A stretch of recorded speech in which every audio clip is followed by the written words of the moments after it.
আমি আরিফা চৌধুরী আবার এই বাড়িতে আসব এবং আমি রিয়াকে আমার বাড়ির বউ করে নিয়ে যাব। দেখি আমাকে কে আটকায়। তোকে দিয়ে আমার পোষাচ্ছে না। তমাল প্লিজ আস্তে কথা বলো, পাশের রুমে আজরা আছে।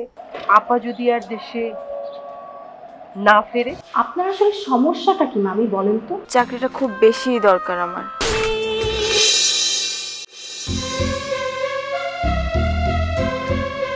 আজরা,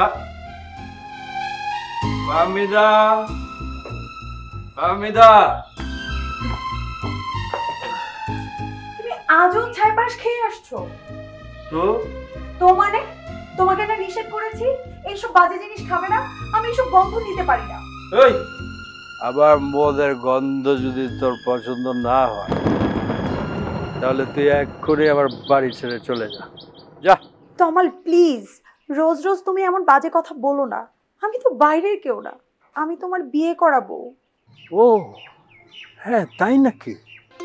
বউ, আমার বিয়ে করা বউ? তুমি তো আমার ডার্লিং। ডার্লিং, আসো না, তোমাকে একটু সোহাগ করি, আদর করি। খবরদার, আমি তোমাকে এতদিন ধরে বলছি তুমি এইসব বাজে খাওয়া বন্ধ করো, কিন্তু তুমি তো আমার কোনো কথাই শোনো না। বেশ করি শুনি, এবং শুনবো না কখনো। কেন তুমি এমন করো তমাল?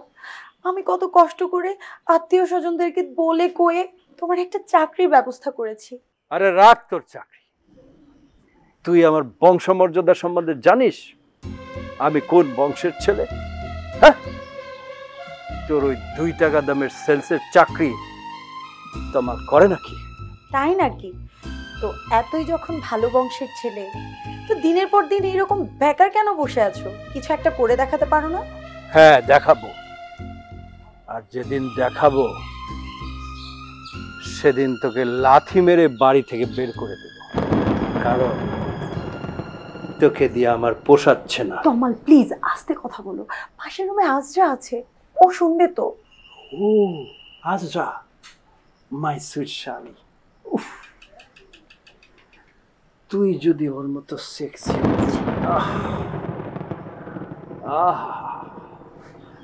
আমার যে কি ভালো লাগছে। তমাল, আজকের মতো ক্ষমা করে দিলাম। আর কোনোদিন যদি দেখি তুই আমার সঙ্গে তেজ দেখাইছিস তাহলে একদম গলা টিপে মেরে ফেলবো। তমাল, তুমি আজ যা করছো তার ফল একদিন ঠিকই তোমার ভোগ করতে হবে। মনে রেখো, উপরে একজন আছে। আরে যা যা, খালি লেকচার মার, যা।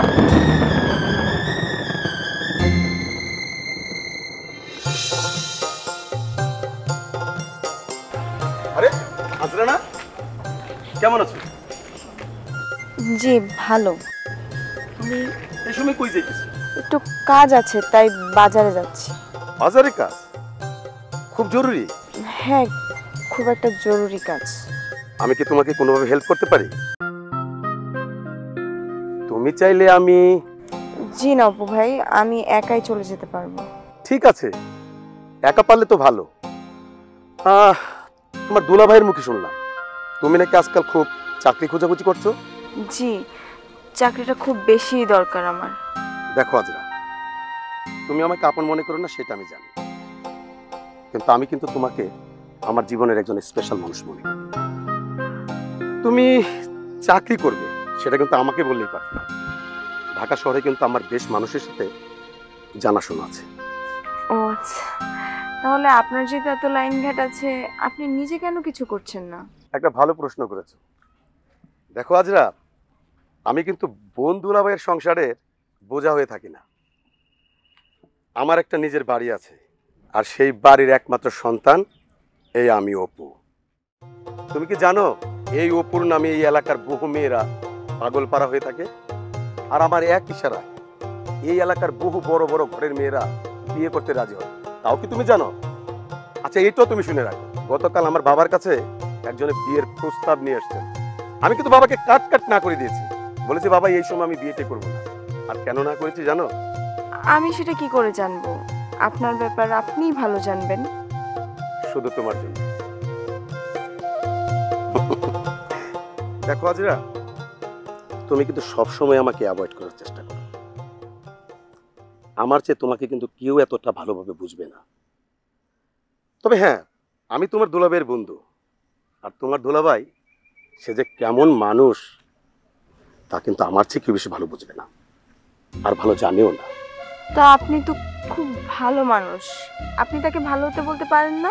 আজরা, তোমাদের জীবনে না, মানে তোমার জীবনের সব সমস্যার সমাধান কিন্তু এই আমি করে দিতে পারি। আর তার জন্য তোমাকে কি করতে হবে তা জানো? তুমি শুধু আসি আমি, আমার দেরি হয়ে যাচ্ছে।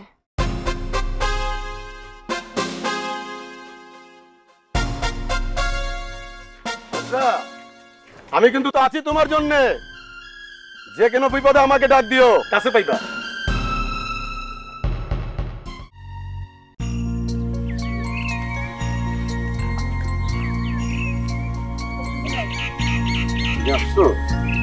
ছি ছি ছি, তোমার দুলাভাই তোমার সাথে এমন কাজ করতে পারে আমি তো ভাবতেই পারছি না। নাজরা, তোমার এত নিচে নেমে গেল। এ কারণে আমি এখন আর এই বাসায় থাকতে চাই না অপু ভাই, আমি ঢাকা যেতে চাই, সেখানে গিয়ে চাকরি করতে চাই। আর আমি জানি আমাকে যদি এই বিষয়ে কেউ হেল্প করতে পারে সেটা একমাত্র আপনিই পারবেন। আর কি বলো, আমি তোমাকে হেল্প করতে পারবো না তো কে তোমাকে হেল্প করবে? তুমি যে বিশ্বাস করে আমার কাছে এসেছো, আমি এতেই অনেক খুশি। হাজরা, আমি আপনার কাছে এসেছি অনেক বেশি ভরসা করে, এখন আপনি যদি আমাকে ফিরিয়ে দেন। এভাবে কেন বলছো? তুমি আমার কাছে এসছো, এখন আমি আমার সাধ্যমতো চেষ্টা করবো তোমার পাশে দাঁড়ানোর জন্য, তোমার সাহায্য করার জন্য। তুমি কোনো চিন্তা করো না হাজরা। আচ্ছা, তুমি যে আমার কাছে এসছো এটা কি তোমার আপা জানে? জি না, আমি এসব বিষয়ে কাউকে কিছু বলিনি। আর তাছাড়া আপা তো আমাকে নিয়ে অনেক টেনশন করে, সেটা তো আপনিও জানেন, তাই আমি আপাকে কিছুই বলিনি। একদম ঠিক কাজ করছো। আপাতত কাউকে কিছু বলার দরকার নেই, আগে তোমাকে ঢাকা নিয়ে গিয়ে একটা চাকরিতে এস্টাবলিশ করে নেই, তারপর বাকি তুমি সবকিছু বলো, ঠিক আছে? আর হোক, তুমি কি বাড়ি থেকে একদম সবকিছু নিয়ে চলে এসছো? অপু ভাই, আমার তো তেমন কিছুই নেই, তবে হ্যাঁ আমি টিউশনি পড়িয়ে কিছু টাকা জমিয়েছিলাম, সেগুলো আর মায়ের কিছু গয়না এনেছি। থাক, আর কিছু বলতে হবে না। তুমি টাকা পয়সা নিয়ে কোনো চিন্তা করো না, টাকা আমার কাছে যথেষ্ট আছে, আমি দেখছি কিভাবে কি করা যায়। আজরা, তুমি একটু অপেক্ষা করো, আমি একটা কল করে চলে আসবো। হ্যাঁ,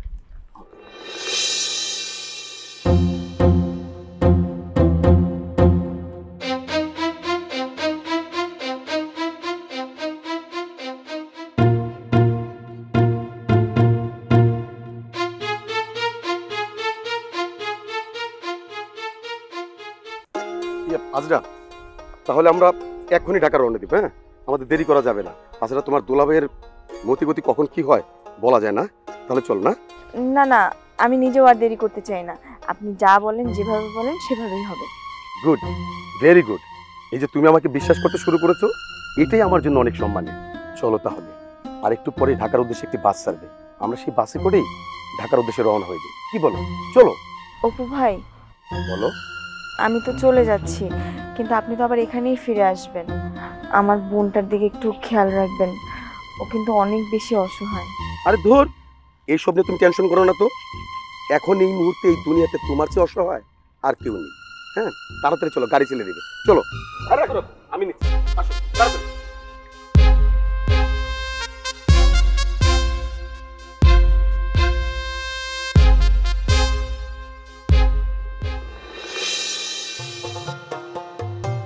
তার মানে ওই লোকটার সঙ্গে তুমি ঢাকায় এসেছো? জি।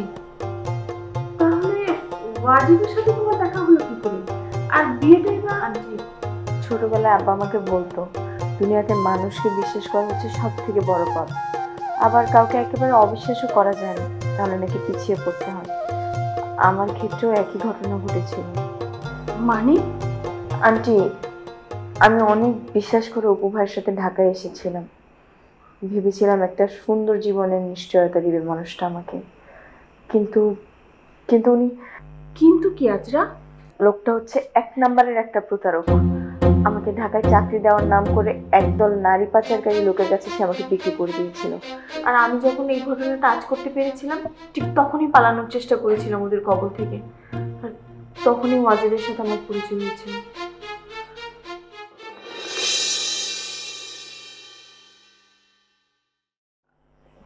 ওয়াজিব তোমার এসব ঘটনা জানে? জি, আমি ওনার কাছে কিচ্ছু লুকাইনি, উনি সব কিছু জেনে আমাকে। বুঝেছি, ওয়াজিব জীবনে যত খারাপ কাজই করুক, এই একটা ভালো কাজও করেছে। কিন্তু আজরা, তুমি আমাকে আর ওয়াজিবকে যা বলেছ তা এই পরিবারের আর কাউকে বলতে যেও না, তাতে হিলতে বিপরীত হবে।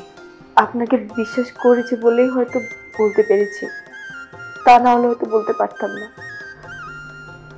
তুমি আমাকে সম্মান দেখিয়েছো আজরা। তোমার বয়সী আমার একটি মেয়ে আছে, তুমি আমাকে ভরসা করতে পারো। আমি যতক্ষণ বেঁচে আছি আমি তোমার কোনো ক্ষতি হতে দেব না, আর এই পরিবারে তুমি নিরাপদ আশ্রয়ই থাকবে। এই পরিবারটার উপর দিয়ে যে ঝড় বয়ে যাচ্ছে এটা তো আমি নিজের চোখেই দেখতে পাচ্ছি। তোর মতো একজন উদ্যমী ছেলে হয়ে সারাক্ষণ ঘরে বসে থাকছিস, কাজকর্ম করছিস না, এটা কি ঠিক? উদ্যম আমি হারাইনি চাচ্ছি, আমি শুধু সবকিছু নিয়ে কিছুটা ক্লান্ত। আর তুমি তো জানো তোর সাথে এই পরিবারের ব্যবসা বাণিজ্যের সাথে আমি ওতপ্রোতভাবে জড়িত। আমি জানবো না তো কে জানবে? তারপরেও আমার কারণেই বা হঠকারিতার কারণেই চৌধুরী পরিবারের পতন নেমে এসেছে, যা আমি কিছুতে মেনে নিতে পারছি না চাচ্ছ। বোকা ছেলে, তোকে তো আমি বারবার বলেছি যে ব্যবসা বাণিজ্যের উত্থান পতন থাকেই, তাই বলে এইভাবে তুই বসে যাবি? দেখ বাবা, যতটা না বিজনেসের কারণে তার চেয়ে বেশি কারণ রিয়া। থাক চাচ্ছু, আমি রিয়ার কথা শুনতে চাচ্ছি না। চাচ্ছু, যার বোঝার সেই তো বোঝে না, তোমরা সবাই বোঝে আর কি করবে। তাই আমি আমার কপালের উপরে ছেড়ে দিয়েছি। রিয়া যদি আমার কপালে থাকে তাহলে কখনো পাবো, আর যদি রিয়া আমার কপালে লেখা না থাকে তাহলে পাবো না। দেখ আশিক, আমি কিন্তু এখনো মাথা উঁচু করে তোর সামনে কথা বলতে পারি না। তুই আমার সন্তানদের জন্য যা করেছিস, নিজের ভাইও কখনো করবে কিনা সন্দেহ। অথচ দেখ, এইভাবে বলছো কেন চাচ্ছ? ওরা তো আর আমার দূরের কেউ না। সেটাই তো দুঃখের। যেই মহিলার সন্তানদের জন্য তুই এত কিছু করলি, সেই মহিলা তোকে বুঝতে পারলো না। সরি চাচ্ছু, এসবের মধ্যে চাচিকে টেনো না। সবটাই আসলে আমার দোষ, আমার কপালের দোষ। দেখো না, রিয়ার আর আমার সম্পর্কটা তো আজকের না। সে যদি আমাকে ভুলে থাকতে পারে, আমাকে ছাড়া থাকতে পারে, তাহলে আমি অন্য কাউকে দোষ দিয়ে আর কি করব? দেখ আশিক, আমি বলি কি, তুই একবার শক্ত হয়ে দাঁড়া, উঠে দাঁড়া, দেখবি সব কিছু একদিন ঠিক হয়ে যাবে। আরে বাবা, এত টেনশন কেন করছিস? আমি তোর এই চাচ্চু তো তোর পাশে আছে।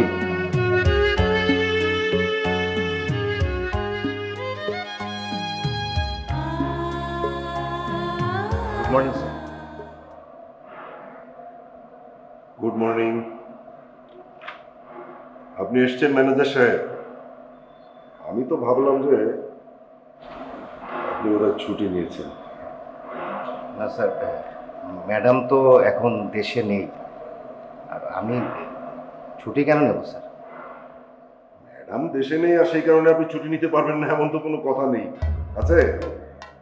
প্রয়োজন যদি হয় তো আপনি অবশ্যই ছুটি নেবেন। জি স্যার, তেমন কোনো প্রয়োজন হলে আমি আপনাকে অবশ্যই জানাবো।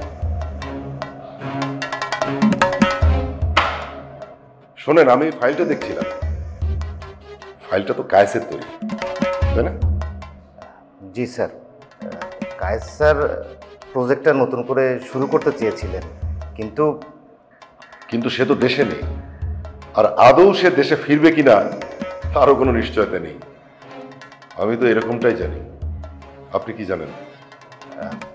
আসলে স্যার, ওনার ব্যাপারে আমি ঠিক কিছু বলতে পারবো না। মানে এটা তো আপনাদের স্যার একান্তই পারিবারিক বিষয়। ঠিকই বলেছেন, আর সেই কারণে আমি ঠিক করেছি যে এই প্রজেক্টটা আমি নিজে টেক কেয়ার করবো। স্যার, সেক্ষেত্রে যদি ম্যাডামের সাথে ম্যাডাম যে বিদেশে গেছেন, যাবার আগে আমার ব্যাপারে কিছু বলে যাননি আপনাকে? জি বলেছেন। কি বলেছেন? বলেছেন ওনার অবর্তমানে কোম্পানির যে কোনো সিদ্ধান্ত আপনি নিতে পারেন, তাতে ওনার কোনো আপত্তি থাকে। একদম ঠিক বলেছেন, আমার সঙ্গেও তো তার এরকম কথা হয়েছে। আচ্ছা, আপনি কি জানেন যে আপনার ম্যাডাম কেন বিদেশে গেছেন? জানেন কি? শি নিড রেস্ট, তার একটু রিল্যাক্স দরকার। সো এখন আমি কোনো ব্যাপারেই আপনার সঙ্গে আলাপ করব না। জি স্যার। আপনি যেভাবে বলবেন সেভাবেই সব হবে। ম্যানেজার সাহেব টেনশনে আছেন নাকি? না, আপনাকে কেমন যেন লাগছে, দেখে মনে হচ্ছে আপনি কোনো বিষয় নিয়ে ভীষণ রকমের চিন্তিত। কি everything is all right? G sir, everything all right, কোনো প্রবলেম নেই স্যার। প্রবলেম না থাকলেই তো ভালো। ম্যানেজার সাহেব, আপনি তো আমার কাছের মানুষ, তাই না? বন্ধু, তাই আপনাকে ব্যাপারটা বলাই যায়। এই কায়েস আসার পর থেকে আপনার ম্যাডাম আমাকে কেমন যেন একটু আন্ডার এস্টিমেট করছিল, আমার উপর ঠিক ভরসা পাচ্ছিল না। এখন আপনার ম্যাডাম তো দেশে নেই, তাই ভাবলাম যে এটাই হচ্ছে সুযোগ কাজ দেখানোর এবং আপনার ম্যাডামের ভরসা ফিরে পাওয়ার। তো ম্যানেজার সাহেব, আপনি কি এই ব্যাপারে আমাকে সহযোগিতা করবেন? জি অবশ্যই করবো স্যার, এটা আমার ডিউটি। গুড, আপনার ডিউটি।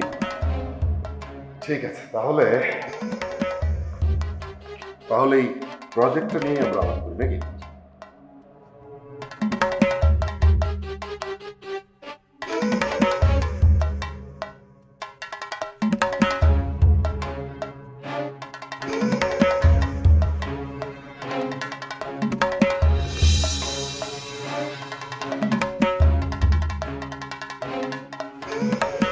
জিনিয়া, আমার মনে হচ্ছে আমাদের এত ঘন ঘন মিট করাটা ঠিক হচ্ছে না। কেন, তুমি কি কোনো কিছু নিয়ে ভয় পাচ্ছ? বাবা, ব্যাপারটা আসলে ভয়ের না, মানে ম্যাডাম যখন ভেসে ছিল তখন ব্যাপারটা ছিল একরকম, কিন্তু এখন তুমি দেখি আস্ত একটা পাগল। আরে বোকা, আপা যখন দেশে ছিল তখন মুহিবের হাতে এনাফ টাইম ছিল এই বিষয়টা নিয়ে ঘাটার। এখন তো সেই সুযোগই নেই, ব্যবসা নিয়ে মহা ব্যস্ত। কথায় বলে জিনিয়া, শত্রুকে কখনো ছোট করে দেখতে হয়। তুমি তো দেখি আমার স্বামী কি আমার শত্রু বানিয়ে দিলে। আই এম সিরিয়াস জিনিয়া, আমি কিন্তু ফাজলামি করছি না। আমিও ফাজলামো করছি না। আর আজকে আমি এখানে তোমার সঙ্গে দেখা করেছি কোনো রকম প্রেম করার জন্য নয়, তোমার সঙ্গে আমার একটা জরুরি বিষয় কথা আছে। আচ্ছা, সেটা তুমি আমাকে ফোনে বলতে পারতে না? আচ্ছা ঠিক আছে, যা বলার তাহলে একটু জলদি বলো। তোমার সাথে কথা শেষ করে আমাকে অফিসে ফিরতে হবে, জরুরি কাজ আছে। আমি না একটা কথা ভাবছি। কি কথা? আপা এই যে দেশের বাইরে গেছে, ধরো আপা যদি আর দেশে না ফেরে তাহলে হোয়াট, তার মানে? আরে বাবা, এতটা অবাক হওয়ার কি আছে? অ্যাক্সিডেন্ট কি শুধু দেশেই হয়, দেশের বাইরে হয় না? জিনিয়া, আমার মনে হচ্ছে তোমার মাথাটা খারাপ হয়ে গেছে। এসব কি বলছো তুমি? আরে ম্যাডামের কিছু একটা হয়ে গেলে? তুমি চিন্তা করে দেখো তাতে কার বেশি লাভ। শোনো, এভাবে দিনের পর দিন চলতে পারে না, আমাদেরকে একটা ডিসিশন নিতেই হবে। আমি ব্যাপারটা তোমার মাথায় দিয়ে রাখলাম, বাকিটা এবার তুমি ভাবো। সুইটহার্ট, ভাবো আপা যদি আর জীবন্ত দেশে ফিরে না আসে তাহলে মোহিতকে সহারাতে আমার খুব বেশি সমস্যা হবে না। আর তখন খন্দকারের পুরো বিজনেস তোমার হাতের মধ্যে।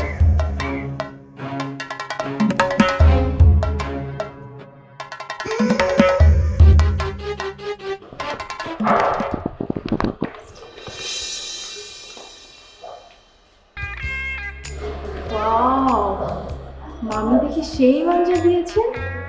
এই মেয়ে, কোন ধরনের ভাষা? মাঞ্জা মানে কি? সরি মামি, কি করতাম, ভুল হয়ে গিয়েছে। আমার সঙ্গে এই ধরনের ফাজলামো করার চেষ্টাও করবে না, আমি এগুলো পছন্দ করি। সুপ্রিয় মামি, এত বছর ধরে আপনাকে দেখছি, কিন্তু আজও পর্যন্ত বুঝে উঠতে পারছি না আপনি ঠিক কোনটা পছন্দ করেন আর কোনটা পছন্দ করেন। সেটা বোঝাটা কি তোমার জন্য খুব দরকার? দেখো মেয়ে, কদিনের জন্য এসেছো, ভালোভাবে থাকো, সম্মানের সাথে ফিরে। আচ্ছা মামি, আপনি আমার উপরে তো রেগে আছেন কেন বলেন তো? মনে হচ্ছে আমি বাঘের লেজ দিয়ে নাক চুলকে ফেলেছি। বেশি কথা বলা মানুষ আমার পছন্দ না। এই রে, তাহলে তো মুশকিল মামি। আমি আবার বেশিক্ষণ মুখ বন্ধ করে থাকতে পারি না। সে ছোটবেলা থেকে এটা আমার বাছা অভ্যাস। মামা অবশ্য ভালো যায়। তো যাও না, মামাকে ডেকে এনে তার সঙ্গে যত পারো বকবক করো, আমার কোনো আপত্তি থাকবে না। সেটা তো আমি চাই মামি, কিন্তু মামার সাথে আমার দেখাই হচ্ছে না। খালা বাহিরে যাওয়ার পর থেকে মামার উপর তো সব কাজের দায়ভার। মামা এত বিজি, এখনো পর্যন্ত মামার সাথে আমার একবারও দেখা হয়নি। মামার সঙ্গে খুব বেশি দরকার হলে অফিসে চলে যাও, আমার সঙ্গে এত বকবক করার দরকারটা কি? এই মেয়ে, হাসছো কেন? আমাকে কি তোমার হাসির পাত্রী মনে হলো? মামি, আপনি কি পুরুষলিঙ্গ না স্ত্রীলিঙ্গ? আমার আপনাকে হাসির পাত্র মনে হবে কেন? হলে পাত্রী মনে হবে, যদিও এটা আমার কখনো মনে হয়নি। মামি মামি, আবার কি হলো? মামি একটা কথা, আমি তো এই শহরটা ঠিকমতো চিনি না। যদি আপনি অনুমতি দেন তাহলে আগামীকালকে রিয়ার সাথে একটু ঘুরে আসবো। শোনো মেয়ে, তোমার যেখানে খুশি তুমি সেখানে যেতে পারো, আমার কোনো আপত্তি নেই। কিন্তু আপা বলে গেছে রিয়া বাসার বাইরে কোথাও যাবে না। সো এরপরে আমার সঙ্গে কোনো রকম চালাকি করার চেষ্টাও করবে না, কথাটা মনে রাখবে। দেখি সর, আমাকে যেতে দেবে।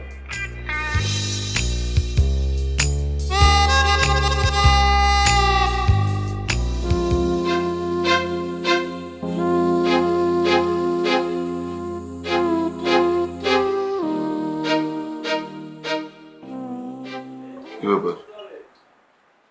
হ্যাঁ, এভাবে তাকিয়ে আছো কেন? এমন ভাবে তাকিয়ে আছো মনে হচ্ছে যে আমি বোধহয় খুন টুন করে এসছি। ও ড্রিঙ্ক না, বুঝতে পেরেছি। আরে ধুর, আমি তো বলেছি যে আস্তে আস্তে কমিয়ে দেবো, বলেছি না? তোমার জীবনের সবকিছুই খুব আস্তে আস্তে ঘটে, তাই না মনে? তুমি এই আস্তে চলার নীতিতে আর কতদিন বিশ্বাস করে থাকবে? হ্যাঁ, আমি হাসির মতো কিছু বললাম? না, তা তুমি বলনি। কিন্তু আমি কেন হাসছি জানো? আমার হঠাৎ করে তোমাকে আমি যখন বিয়ে করেছিলাম তার আগের দিনের কথা মনে পড়ে গেল। আমি তোমাকে বিয়ের জন্য খুব খুব হুড়োহুড়ি করছিলাম, আর তুমি আমাকে বলছিলে যে আস্তে আস্তে। শোনো, এইসব ছাইপাশ গিরে তোমার মনে অনেক ফুটতে থাকতে পারে, তা আমার মনে না এত রস নেই। দরকার নেই তো, তোমার মনে রসকস আছে কিনা সেটা জানারও আমার আর কোনো দরকার নেই। কিন্তু আমার দরকার, আমার নিজের জন্য দরকার।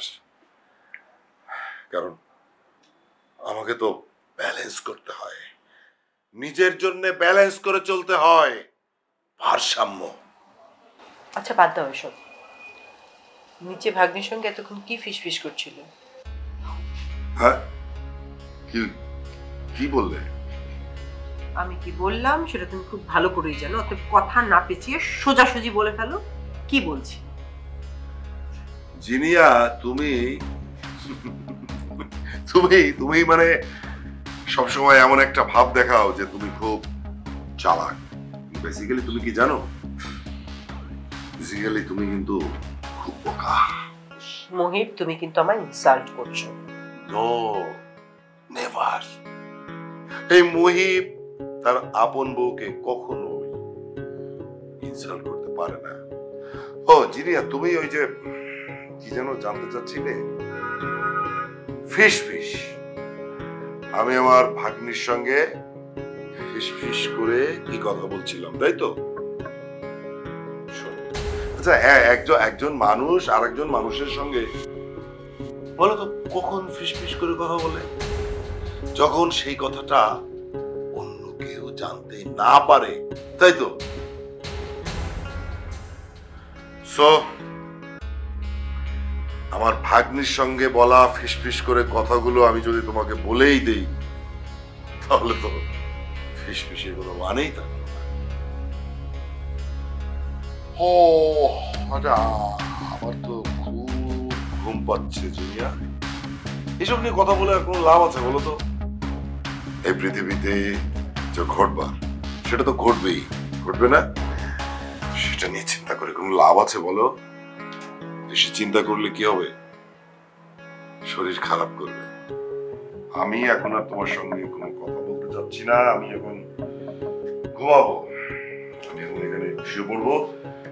তোমার যদি ঘুম পায় তুমি এখানে শুতে পারো, অথবা অন্য কোথাও শুতে পারো। Good night.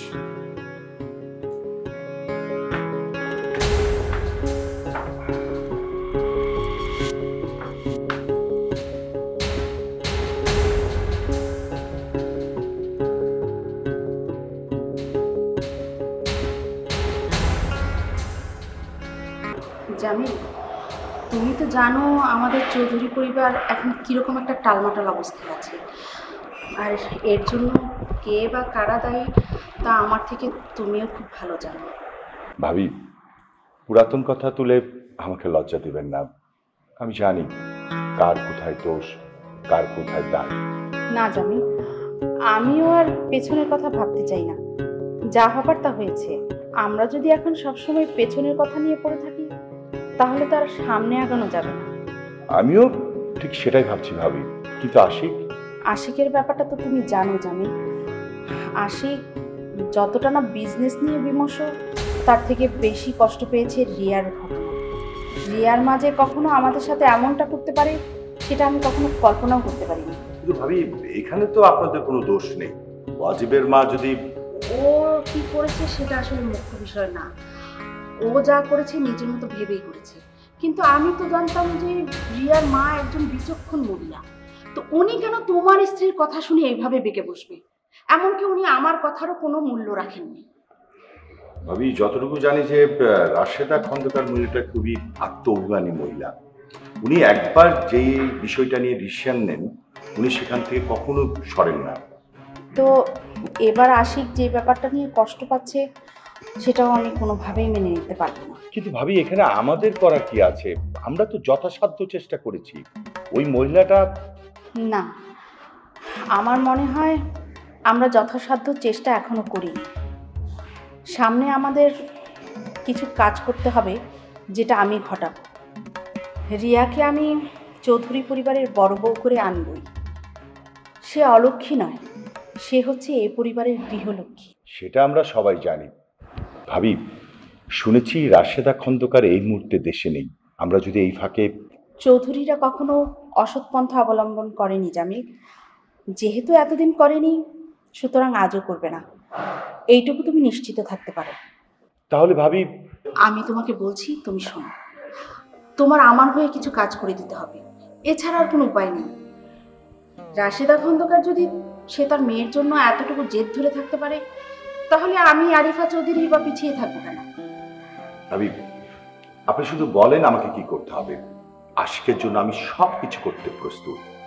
তারপরে চাই যে ছেলেটা আগের অবস্থানে ফিরে আসুক। ওকে না এইভাবে দেখতে আমার খুব খারাপ লাগছে। আচ্ছা ঠিক আছে, আমি বলছি, তুমি শোনো।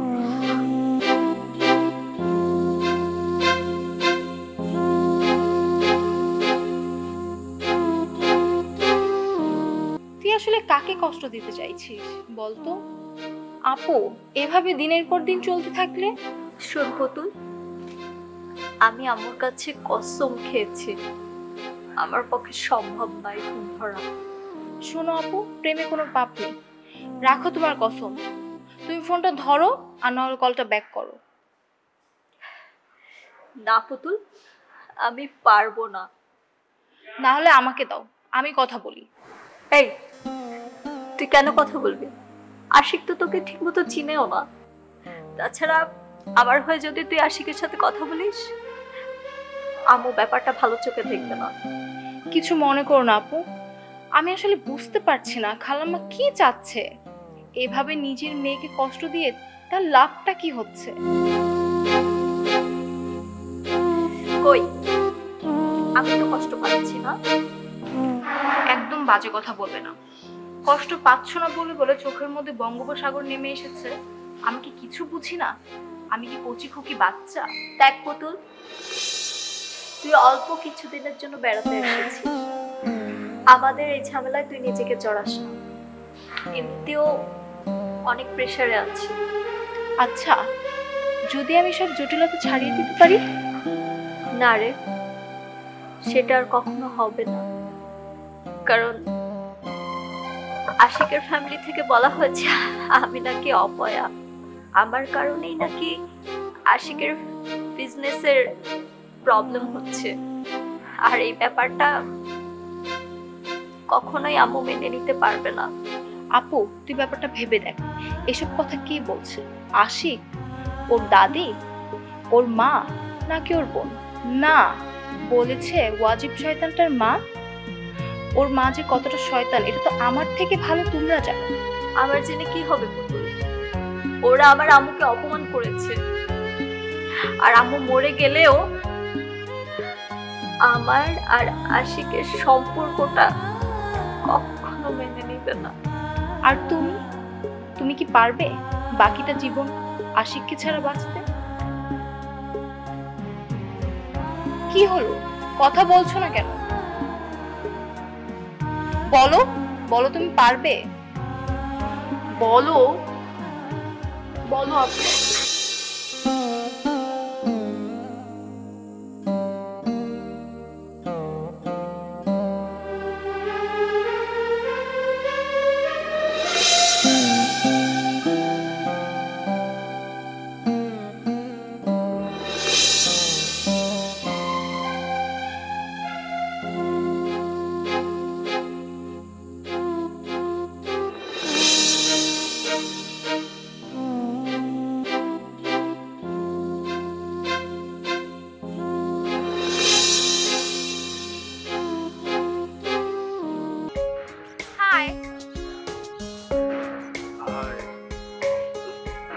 তো আপনাকে চিনলাম না।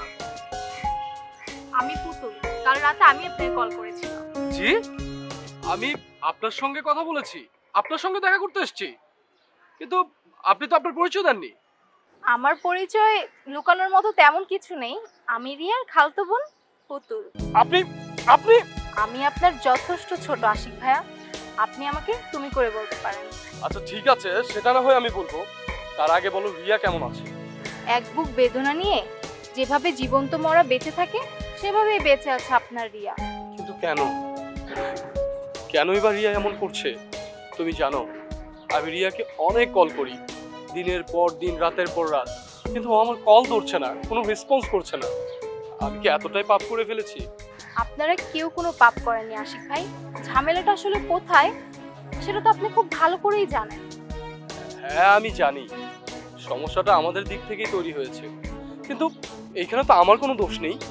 তুমি জানো রিয়া খুব ভালোভাবে জানে রিয়াকে ছাড়া আমি কতটা অসহায়। তাছাড়া আমাদের সম্পর্কটা কিন্তু সেই ছোটবেলা থেকে। আমি সব জানি বলেই খালা দেশে বাইরে যাওয়ার পরে আমি চলে এসেছি ঢাকায়। আচ্ছা, আন্টি তো এখন আর দেশে নেই, তাহলে রিয়া কি পারে না আমার সাথে একটা বার দেখা করতে? ও তো অন্তত একটু বারান্দায় এসে দাঁড়াতে পারে, আমি ওকে দূর থেকে অসহায়ের মতো একটু দেখবো, সেটাও কি ও পারে না? এই যে আপনার এসব ন্যাকামন আমার একদম ভালো লাগে না। প্রিয় মানুষকে কি দূর থেকে দেখলে কি মন ভরবে? দেখে কি শান্তি পাবেন? আচ্ছা, প্রিয় মানুষটাকে কি একবার জড়িয়ে ধরতে মন চায় না? দেখো পুতুল, আমার চাওয়াতে না কিচ্ছু আসে যায় না।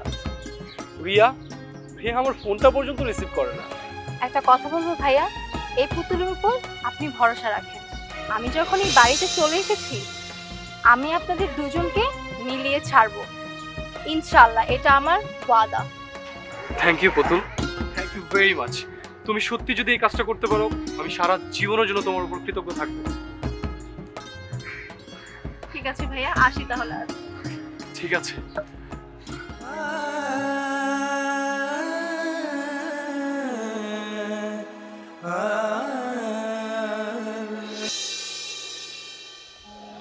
আচ্ছা, তুমি কি আমার কোনো কথাই শুনবে না?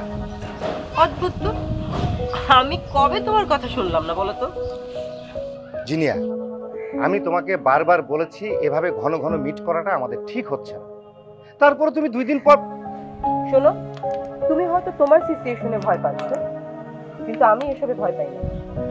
জিনিয়া, আবারও যদি জানাজানি হয়ে যায় তাহলে আমার চাকরি তো যাবেই, আরো কত কিছু যে হারাতে হবে তুমি তা ভাবতেই পারছো না। কি যে বলো না তুমি! কে বললো তোমাকে এসব, যে আমি ভাবনা চিন্তা করা ছাড়া চলি? শোনো, চিন্তা ভাবনা করা ছাড়া আমি একটা স্টেপও ফেলি না। সো এইসব কথা আমাকে বলতে এসো না।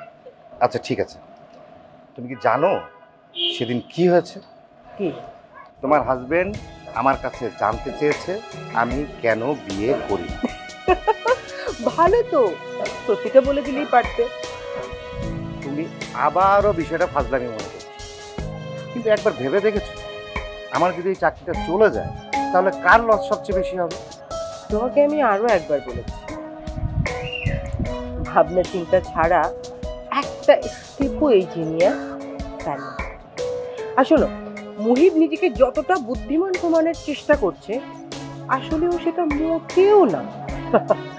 ওর সঙ্গে সংসারটা তো আমি করি, আমার থেকে ভালো ওকে আর কেউ চেনে না। সো তুমি ওকে নিয়ে একদম চিন্তা করো, ওকে? আমি তোর সাথে সংসার করি, আমার সঙ্গেও থাকে, তাই ওকে আমি খুব ভালো করে জানি। আর আমি এটাও জানি কিভাবে কান টানলে মাথা। আমি না কোনোভাবেই ব্যাপারটা তোমাকে বোঝাতে পারছি না, তুমি যে কেন বাদ দাও সব কথা। এখন বলো, তোমাকে আমি যেটা বলেছি সেটা নিয়ে কিছু চিন্তা করেছো? আমাকে সারাদিন হাজারটা বিষয় চিন্তা করতে হয়। তুমি কোন বিষয়টা বলছো? রাশেদা আপা যদি সিঙ্গাপুর থেকে আর দেশে না ফেরে? জিনিয়া, এই বিষয়টা নিয়ে আমি আর কথা বলতে চাচ্ছি না, প্লিজ। আমি তোমাকে ভালোবাসি ঠিক আছে, কিন্তু এই ভালোবাসার মধ্যে রক্ত, খুনাখুনি, সম্পত্তি, আত্মসাৎ এসব আমি আনতে চাচ্ছি না। প্লিজ আমাকে ক্ষমা করো।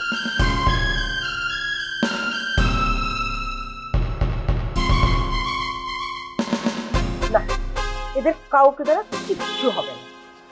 এবার যা করার সেটা আমাকেই করতে হবে।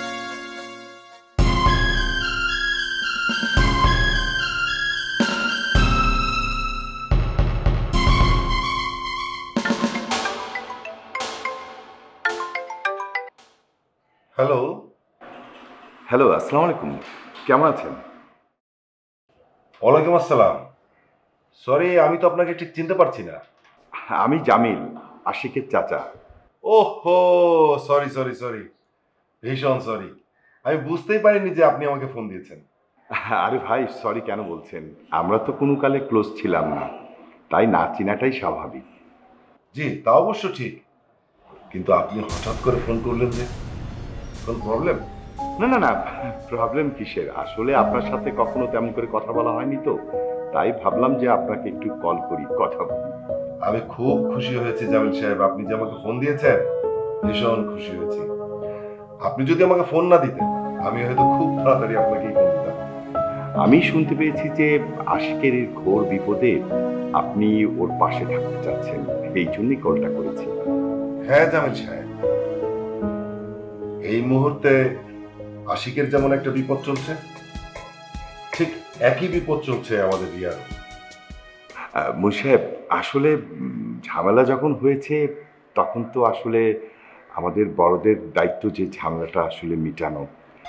আমরা যদি সবাই মিলে একদিন একসাথে বসে যদি এই ব্যাপারটা নিয়ে কথা বলি। আপনি আমার দিক থেকে সব সময় সব ধরনের সহযোগিতা পাবেন, আমাকে নিয়ে আপনার চিন্তা করতে হবে না। আচ্ছা একটা কথা বলেন তো, আশিক এখন কেমন আছে? দেখুন, আপনি তো আশিককে চেনেনি, ও বিজনেসের চাইতে এখন রিয়াকে নিয়েই আসলে বেশিটা ভাবছে। হ্যাঁ আমি জানি, তবে আপনাকে আমি একটা কথা বলি, আমার বিশ্বাস আশিক ওর বিজনেসটা আবার দাঁড় করিয়ে ফেলবে। আশিকের আসলে এই মুহূর্তে প্রবলেমটা কি জানেন তো? মূল প্রবলেম হচ্ছে রিয়া। এক্স্যাক্টলি মহিম সাহেব, ছেলেটা পাগলের মতো রিয়াকে ভালোবাসে।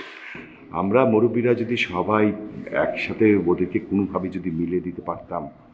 আমি তো চেষ্টা কম করছি না, কিন্তু আপনারা তো জানেন যে আমার আপাটা কেমন। আপা এখন বিদেশে আছে, ফিরুক, আমি তাকে ম্যানেজ করার চেষ্টা করব।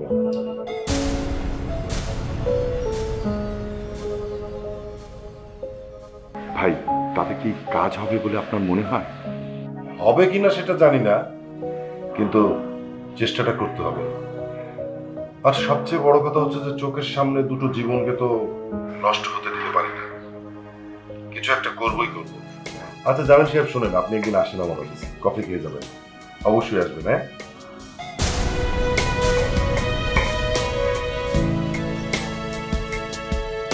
আর আজ না হোক কাল, একদিন না একদিন আমরা তো আত্মীয় হচ্ছি। ওই সাহেব, আপনার কথা শুনে কিন্তু আমার খুব ভালো লাগলো। আপনি যখনই বলবেন আমি অফিসে এসে আপনার সাথে বসে কফি খেয়ে যাব। আজকে রাখি, হ্যাঁ? ভালো থাকবেন। আসসালামু আলাইকুম। জি, ওয়ালাইকুম আসসালাম।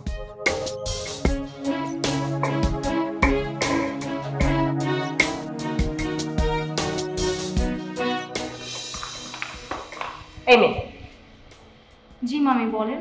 তুমি নিজে খুব চালাক এবং বুদ্ধিমান মনে করো, তাই না? আচ্ছা, আপনিও দেখি আমাকে বুদ্ধিমানের সার্টিফিকেটটা দিয়েই দিলেন। আমার বন্ধুরাও না ঠিক এটাই বলে। ওরা বলে যে তোমার বন্ধুরা তোমাকে কি বলে, কি ভাবে, তাতে আমার কিচ্ছু যায় আসে না। তুমি ওর সঙ্গে দেখা করতে গিয়েছিলে কেন? ওর সঙ্গে? কার সঙ্গে মামি? বাহ, এমন ভাব করছো যেন তুমি ভাজা মাছটাও উল্টে খেতে জানো না। তোমার কি মনে হয় আমি বোকা? তুমি কোথায় যাচ্ছ, কি করছো, সব খবর আছে আমার কাছে। এই রে, আপনি দেখি আমার উপর নজর রাখার জন্য লোক লাগিয়েছেন। ভেরি ব্যাড মামি। আমি একটি অ্যাডাল্ট মেয়ে। আপনি যদি আমার পেছনে... তুমি কেন আশিকের সঙ্গে দেখা করেছো? তুমি জানো না যে ওদের সঙ্গে আমাদের কোনো সম্পর্ক নেই? হ্যাঁ জানি। তাহলে তাহলে তুমি কেন ওদের সঙ্গে... সম্পর্কটা আপনাদের সাথে নেই, কিন্তু আমার সাথে তো কারো কিছু হয়নি। তাই আমার যার সাথে ইচ্ছা আমি তার সাথে দেখা করব। পুতুল, তুমি এবার যেটা করছো সেটাকে বলে বাড়াবাড়ি। আর এতটা বার বেরো না যে আমাকে সব কিছু রাশেদ আপাকে ফোন করে বলতে হয়। আপনার আসলে সমস্যাটা কি মামি বলেন তো? এই পরিবারের নিজস্ব কিছু ব্যাপার থাকতেই পারে, এগুলোর মধ্যে কেন আপনাকে নাক গলাতে হবে? তুমি একটু বলো তো, তুমি এই ফ্যামিলিতে আসলে কি ঘটাতে চাইছো? একটা কথা মনে রেখো পুতুল, আমি থাকতে সেটা তুমি কোনোভাবেই কিন্তু ঘটাতে পারবে না। আপনার কাছে হেভি কনফিডেন্স। গ্রেট। কনফিডেন্স কিনা আমি জানি না, তবে তোমার ভালোর জন্য বলছি, এখানে কোনো রকম কোনো অঘটন ঘটানোর চেষ্টাও করবে। আর শোনো, খন্দকারটা খুব ভালো করে জানে তাদের সমস্যার সমাধান কিভাবে করতে হয়। আপনি কি আমাকে থ্রেট করছেন মামি? তুমি চাইলে সেটা ভেবে নিতেই পারো, কিচ্ছুটি যায় আসে না। এবার বাকিটা তোমার বিবেচনা।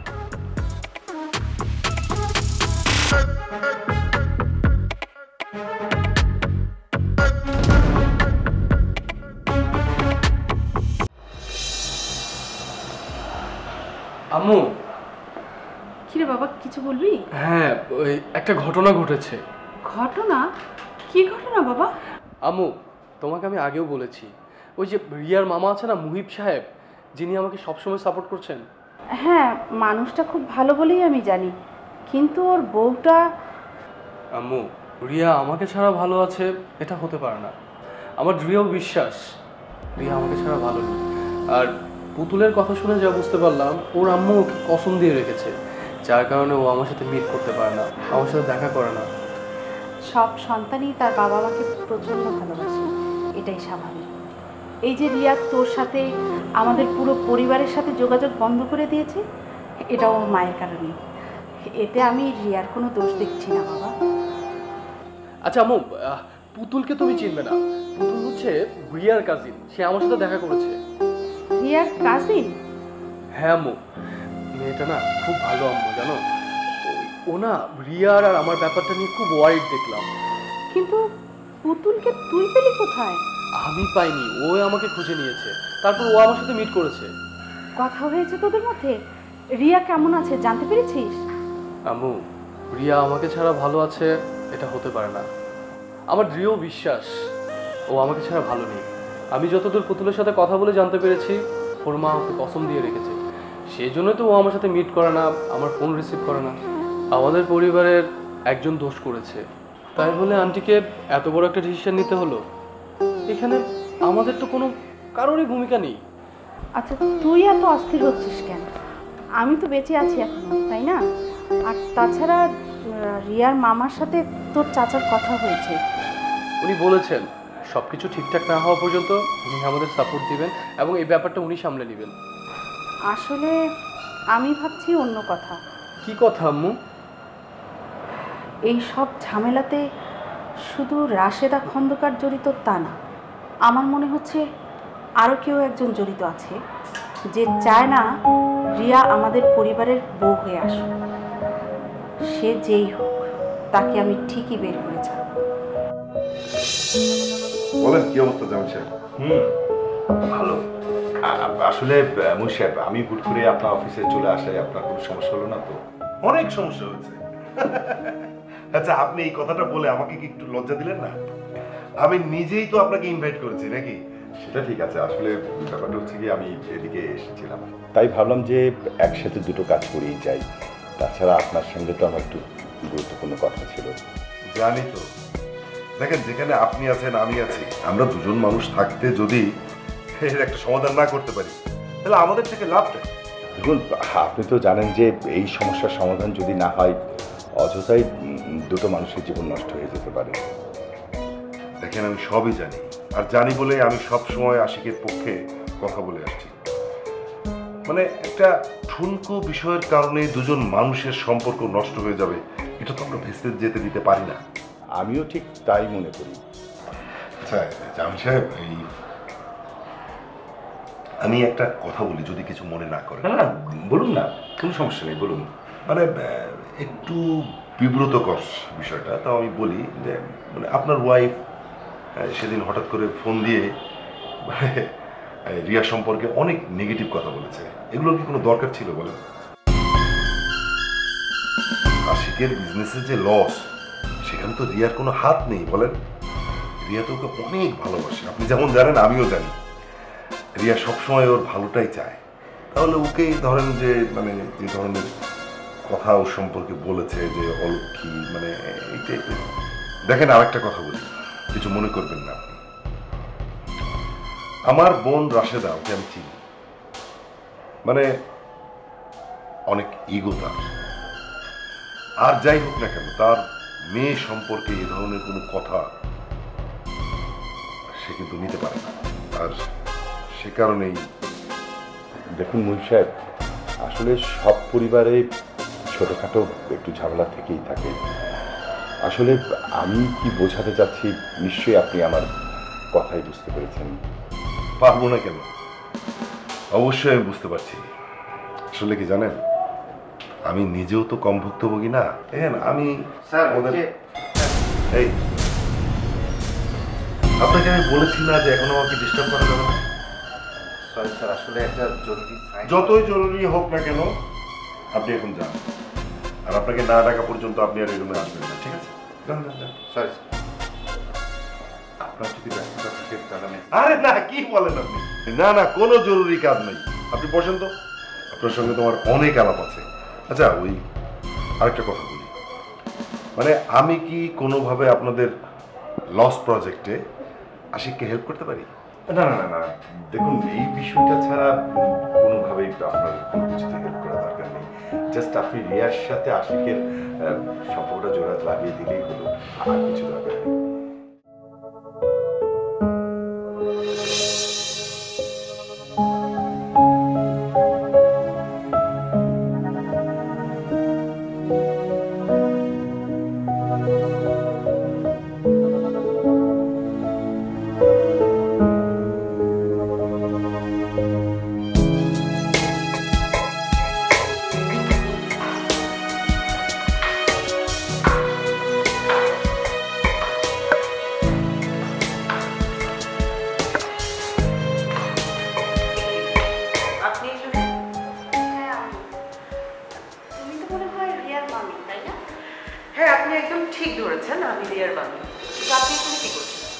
কেন? আমি কি এই বাড়িতে আসার অধিকার হারিয়ে ফেলেছি নাকি? না, আপনি আসলে জুতো মেরে গরু দান করতে এসেছেন। দেখো মেয়ে, তুমি আমার থেকে বয়সে অনেক ছোট। আমি তোমার সাথে এসব বিষয় নিয়ে কথা বলতে চাই না। আমি রিয়ার সাথে কথা বলতে এসেছি। আমি বুঝতে পারছি যে আপনি জটিল একটা চরিত্র। আপনি নিশ্চয়ই জেনে এসেছেন যে রিয়ার আম্মা এখন দেশে নেই। রিয়ার আম্মা দেশে নেই সেটা অন্য ব্যাপার। উনি যদি দেশে থাকতেন আমি ওনার সাথেই দেখা করতে আসতাম। দেখুন, আমার কিন্তু সেটা মনে হচ্ছে না। আমার মনে হচ্ছে রাশেদা আপা দেশে থাকলে আপনি বাসায় পা রাখারই সাহস পেতেন না। যেই শুনেছেন আপা দেশে নেই, অমনি এসে হাজির হয়ে গেছেন। আচ্ছা, কিছু মনে করবেন না, আপনারা তো পাত্রপক্ষ, আর আমি যতটুকু জানি পাত্রপক্ষরা একটু আত্মঅভিমানী হয়। কই, আপনাদের মধ্যে তো সেরকম কোনো লক্ষণ আমি দেখতে পাচ্ছি না। তুমি কি আমাকে অপমান করতে চাইছো? সেটা তো বোঝের ব্যাপার। আপনারা আছেন। শোনো মেয়ে, আমি তোমার সঙ্গে এখানে কথা বলার জন্য আসিনি। রিয়া আমার মেয়ের মতো, আমি ওর সঙ্গে কথা বলার জন্য এসেছি। তুমি ওকে ডেকে দাও, আমি ওর সঙ্গে কিছু কথা বলে চলে যাব। মেয়ের মতো? মেয়ে তো নয়। হঠাৎ করে এই অপয়া মেয়েটাকে আপনার এত দরকার কেন হলো বলুন তো? রিয়া আমার গৃহলক্ষ্মী, তাকে অপয়া বলছো কোন স্পর্ধায়? আপনি হাসালেন আমাকে। রিয়াকে অপদস্থ আপনারা করেছেন, আব্বাকে অপমান আপনারা করেছেন, আর এখন সব দোষ আমার হয়ে গেল। আমাদের ভিতরে যেটা হয়েছে সেটা হচ্ছে ভুল বোঝাবুঝি, এর বেশি কিছু না। হতে পারে, আমি অবশ্য সেটা নিয়ে মাথা ঘামাতে চাই না। ও হ্যাঁ, আর একটা কথা, সেটা হচ্ছে আপনি যে কাজে এসেছেন সেটা হচ্ছে না। মানে হলো রিয়া আপনার সঙ্গে দেখা করতে চায়। বলে দিয়েছে যে আপনাদের সঙ্গে ওর কোনো যোগাযোগ নেই। এটা কি রিয়া নিজের মুখে বলেছে? আস্তে আস্তে, আপনি যেটা জিজ্ঞেস করছেন সেটার আসলে কোনো প্রমাণ কিন্তু আমি আপনাকে দিতে পারবো না। রাশেদা কিন্তু একদিন দেশে আসবে, তখন কিন্তু আমি তোমার কথা তাকে ঠিকই জানাবো। তুমি যেভাবে আমাকে অপমান করবে। সরি, কিছু মনে করবেন না, আমি না একটু বাইরে যাব। এবার আপনি? হ্যাঁ, আমি চলে যাব, তবে তুমি এটা মনে করো না যে এটাই আমার শেষ যাওয়া। আমি আরিফা চৌধুরী আবার এই বাড়িতে আসব এবং আমি রিয়াকে আমার বাড়ির বউ করে নিয়ে যাব। দেখি আমাকে কে আটকায়।